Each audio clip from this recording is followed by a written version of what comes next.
policies in our interests, and that is wrong, and we cannot accept that. Now, for anyone who thinks that that statement I've just made comes from nowhere, that's almost word for word what's in the government's own national interest analysis. And for the first time in one of those documents about a so-called trade deal, there is that statement that signing this diminishes our right to make laws in our interests and to do the things that a government thinks is in the best interests of New Zealanders. So my message today is this. This is far from over. Right now in Auckland, there's a Canadian Minister of Trade who's signing her name to this agreement. But she has put out a statement on behalf of Justin Trudeau's new government saying that doesn't mean Canada is ratifying this agreement. And there's not one presidential candidate in the United States polling more than 5% who actually supports this agreement. This agreement is not ratified. This is not over.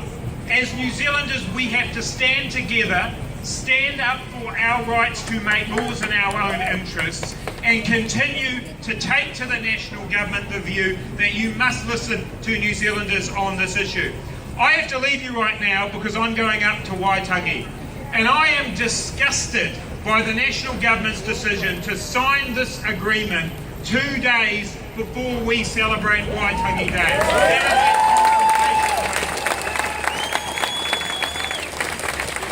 In Waitangi today, there are Māori who are sitting there saying, we thought we were past the time when a government said to Māori, everything's okay, just trust us, it's all right, it's fine, and we'll consult you after we've done all of the negotiating. I thought we were past that in New Zealand. Māori and non-Māori alike in New Zealand deserved a better go from this government in terms of being listened to, being brought inside the tent. So my message to all of you is, let's broaden the tent of this. Let's talk to our friends. Not everybody's over the detail of this, but many New Zealanders are worried and concerned. Let's build this campaign and let's continue to stand up for New Zealand. Kia kaha. Thank you, Grant. Tēnā koutou katoa. Let the people decide.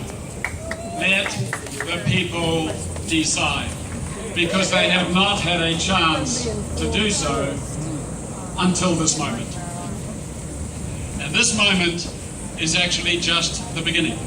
It's not the end, it's the beginning. And from now on, the people are going to decide about this agreement. The Green Party has been the loudest and longest voice opposing all free trade agreements of modern times, not just the TPP. Why? Because they have tended to be deceptions. They are not actually truly trade deals. They are something else. Why are we opposing it? The one thing it is not, the TPP, is a 21st century gold standard model. That it is not. It is a deception, it is a throwback, a relic from the 1990s diplomatic deals. It is not in New Zealand's interest.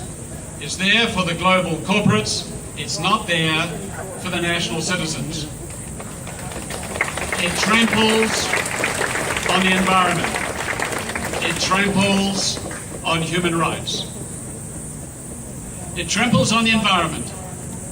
Economic policies have to be pursued within ecological limits. This one does not. It tramples on human rights.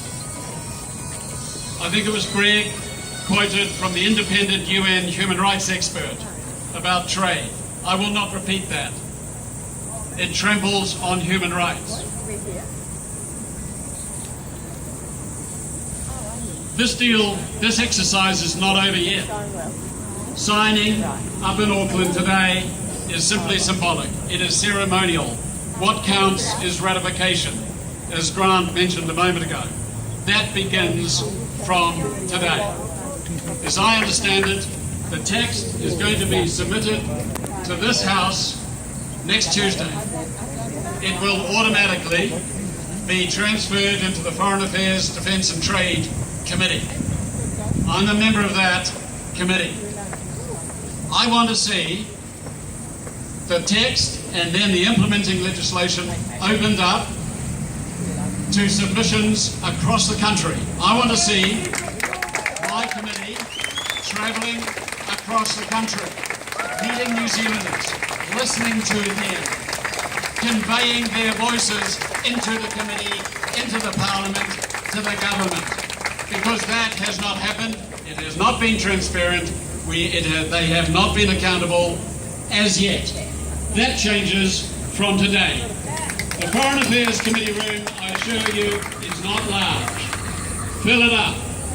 Everybody in this room, make a submission, ask for a hearing, come along and fill up that room so it is bursting to the seams, and let them know your views. Let the people decide.